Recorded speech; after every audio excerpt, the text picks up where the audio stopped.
At long last, we have arrived at Marie the Skullgirl. Yes, this is a forced deja vu bit, but it also means that we finally got the last playable character that realistically anyone would care about. Sorry, Fang fans. And to make this occasion special, I got yet another collab brewing. It's not someone to provide extra voiceover or additional context. No, this time it's Hidden Variable itself. That's right, baby, your boy has been given the privilege to play with all of the Marie variants for the purpose of this review, and I got to work right away like the responsible individual I am. However, by no means this should equate that I'm 100% right. It's been just about little less than a month since Marie came out, so anything can still happen. But hopefully I managed to land a mostly accurate review. Her kit is quite dense in terms of what it can do, but the biggest highlights would have to be Hop to It as a delayed combo extender and Sorcerer Bleed. Heavily abusable with a well-timed suction obstruction. Scrub and Smash serves as buff removal, and Hoover Maneuver as recovery. Bellows Blast deserves extra highlight, working the same as Rotation Hazard, but being far more effective. If used in the right context, it can flip the match on its head, although it's not the easiest move to combo with. Thankfully it also works on blocked hits, so it's fine. Last we have the two Hillguard moves, Punch and Beam. The former is guaranteed, and the latter is odd dependent, but they both share in common the infliction of the new debuff of the week, Quietus. Quietus, whatever. The best way I can describe Quietus is as Deadeye 2, situational and practical at the same time, and can bypass a share of buffs, this case being Final Stand and Blessing. It also bypasses resistance, although this time around I won't fuck it up by saying that you don't need accuracy. Turns out, Quietus itself can be resisted before being inflicted. That means that you still will need some degree of accuracy. One noteworthy addition would be the label of skeletal summons within move descriptions. This will become more useful later, as Marie happens to have abilities requiring these. Here's hoping a similar treatment can be applied to existing moves. Once the moveset is out of the way, how does that character ability stack relative to the rest? It's okay. Revival and Permakill all in one through the so-called mortuary charges is a powerful combination, although to be fair when it comes to rifts, revivals are much less prevalent, since if someone dies you already lost a chunk of points. It also takes some time to use by charging its respective meter, much like Squiggly. So time when to charge proper. So far it all sounds pretty good. The kit itself has some convenient tools at its disposal, and the character ability is fairly useful. But here's where some of the caveats begin. For Marie also shares with Squiggly a much more crucial aspect, her base stats.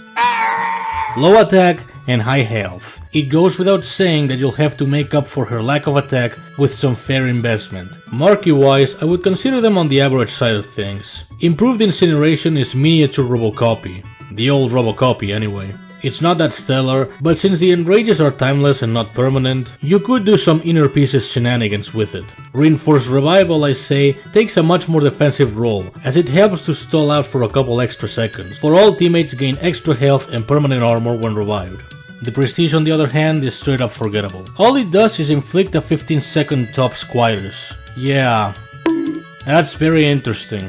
For the most part, Marie's kit is quite complete in what allows her to do. Some people may have seen it as underwhelming at first glance, especially because of the base attack, but I think it has several strong aspects to take down that argument. That being said, you may notice a pattern where most of the signature abilities that Marie features happen to be support based. You'll also notice that by golly we have background footage up the ass. God, it feels fucking good to win at life!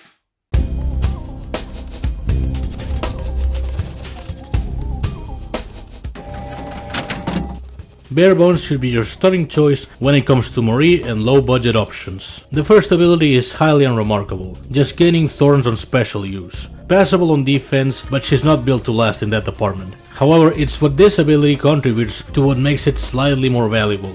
Once you get 3 stacks of thorns, they'll convert into a 15-second miasma. This is where Bare Bones gets her footing. As with heavy special spam and constant AI pressuring, it should be possible to achieve long shots with her.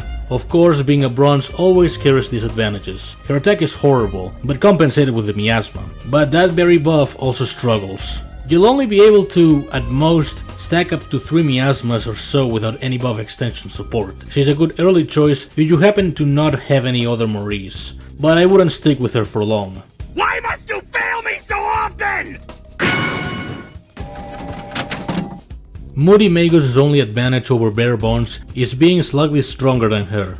And that's it. The length of the buff she gets is really good, but unfortunately it's randomized, so either you get lucky with invincibility or a bust with armor.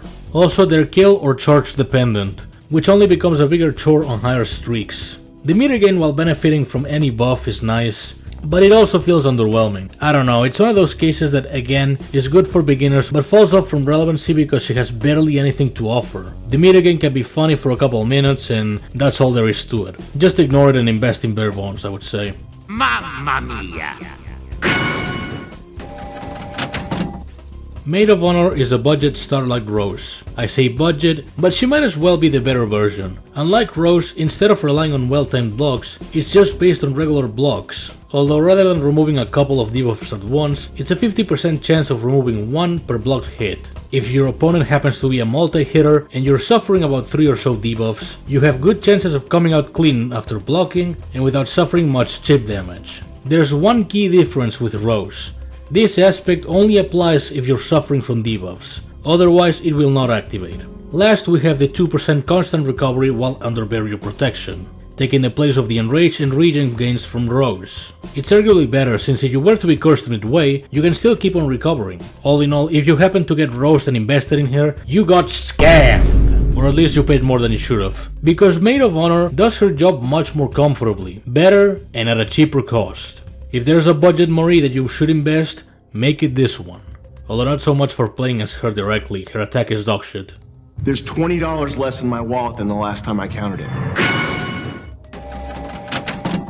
Snake Charmer can be a fun support, but that's about the main positive I can give her. She can inflict through specials a 10-second disable blockbusters and immobilize. Get it? Because it's a Medusa reference? Fuck's sake. It's ultimately a minor disruption, nothing to write home about. You can use the immobilize to safely camp in the corner and fully charge, but it's only for half the charge, and chances are the AI will either use projectiles or tag out to fuck you over. The permanent enrage for all teammates, however, can raise a couple eyebrows. It's the most interesting aspect of Snake Charmer, not so much because of the enrage itself, but because it enables a couple of enrage variants abilities. It's too bad that most of these are on the mediocre side of things. So yeah, cool gimmick, but only for entertainment purposes and not much else. I have had it with these motherfucking snakes! Phantom Wrangler is the one that gave me the most mixed feelings. She is heavily summon oriented, since these gain a 30% bonus damage and 50% chance to inflict slime. This works at its best when making use of dust bunnies, and of course against buff heavy opponents. Otherwise she's gonna perform way less efficiently. Just a somewhat strong Silver Marie. The Quietus on Blockbuster is okay, it can remove the need for a Hailguard summon, and guarantees constant unblockable carpal pummels. Its only catch is needing the opponent to suffer from slime, but that shouldn't be too difficult. I guess she's functional enough to be worth investing, but she's also nothing of high remark. I've got at least 20 hours left. Oh well. Octoplasm is a second attempt at making the Sunday School gimmick of debuff extension work. Unfortunately, it's not very good. 5 seconds sounds like a passable additional length, but the main drawbacks are that water defenders are not affected by it, which happen to coincidentally be the most effective on average. And ultimately, debuff extension is redundant. Don't get me wrong, a couple extra seconds of, say, Hex can help out, but the better solution is to inflict the debuff again if possible. The second ability isn't all that impressive either. It's cool that she inflicts at 35 to 40 second Quietus, and the permanent heavy regen is nice. Too bad it's restricted to water types only. I'm afraid all she has to offer is mild experimentation. Experimentation that 1/5 of the time will not work. Tú no le das la vuelta, ¿para qué estás tú ahí? ¿Para qué estás? Luigi is powerful indeed, and yes, I'll call her Luigi like a normal person. She's essentially the buff steel variant, relying on summons to do the heavy lifting. If a Dust Bunny connects, the opponent's buffs are wiped clean. That alone grants her a lot of positives, getting rid of the more annoying buffs with relative ease, but as an extra bonus, charge attacks, not to be mistaken with mortal recharges, allow Luigi to convert all her buffs into either Miasma, Barrier or Enrage. And to be fair, it's likely to be underutilized, at least if you have a buff worth keeping like Immunity. Funny thing is, you could keep on rolling charge attacks until you get something desirable, and they last a whopping 35 seconds at that. All there's left to say is, it's clearly obvious which one of the two brothers they favored. That's Mama Luigi to you, Mario! Gravedigger is all about easy immunity. A single opponent knockdown will grant you it and unflinching for about 15 seconds. She's not that complex to use, and if you want to make it easier for yourself, just equip Suction and go to town. Her second ability grants her constant precision, while benefiting from either of the two previously stated buffs. This should match extraordinarily well with her unblockable Carpal Pummel. If it was unbugged, that is. Oh shit, here we go again. Oh well, at least we're gonna use Suction and follow with Pummel. I would say her weaknesses mostly lie on having somewhat weak attack, and the immunity field being fairly overtaken by the likes of Sketchy and Mommy Dearest. One could leave the second ability uninvested and make her viable for pinwheel nodes. But since her only recovery source is Hoover Maneuver, it's not gonna be the most ideal choice. Overall high positives, but a couple drawbacks. Yo, I didn't see shit.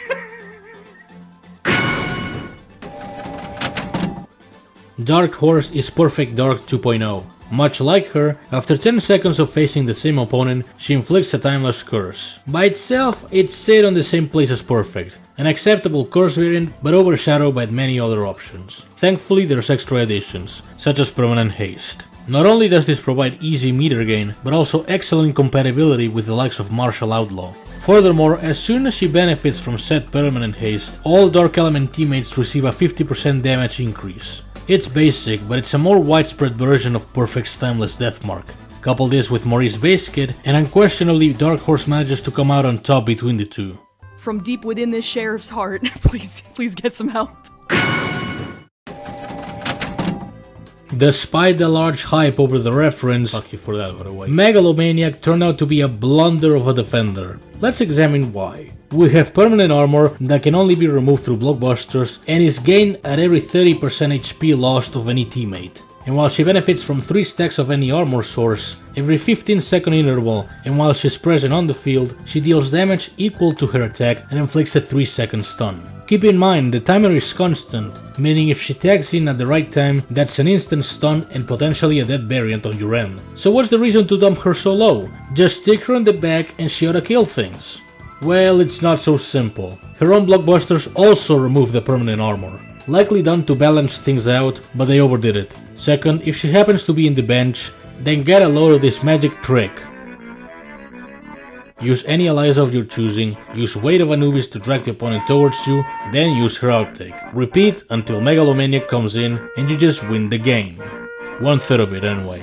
Some combinations could theoretically prove obnoxious. No doubt having to choose between her or Rose Tinted could be tricky. I'd say kill Megalomaniac first, but make sure to apply curse in between. I'm giving her some extra points on the fact that she has considerable base health and being a water type, but those traits alone don't make a good defender, otherwise we still would see untouchables on most good bases.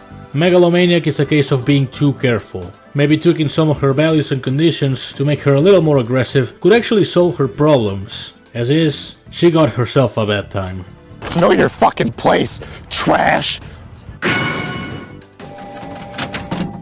When Unholy Host was nerfed, Hidden Variable didn't want to ditch the Hex aspect entirely. Enter Heartless, the one to carry said Hex. Although after learning from past mistakes, they took a much safer route while making it powerful on its own. And I'll be damned, it actually worked here unlike Megalomaniac. See, instead of inflicting it on every single tag in, the Hex will only apply on the very last teammate, alongside Quietus and Heavy Bleed. That forces the player to choose their final target wisely, lest they squander it on Heavy Metal or something. The good news is, this ability works with any teammate on the field, so you can have Heartless chilling on the bench while you use someone else. Speaking of, this should allow you to relive the days of when Unholy Host was busted for a few seconds. How considerate, I must say. But it doesn't end there, as Heartless has another trick up her sleeve. Unblockable summons while the opponent has less than 50% health, or suffers from 3 debuffs of any kind. There really isn't much to comment on this, it's just really cool and convenient for cheesing. Unquestionably, Heartless is the better of the 2 diamonds and the one you should seek after. Like Ansem seeking Kingdom Hearts or whatever the fuck. I don't know, I don't play Square Enix shit.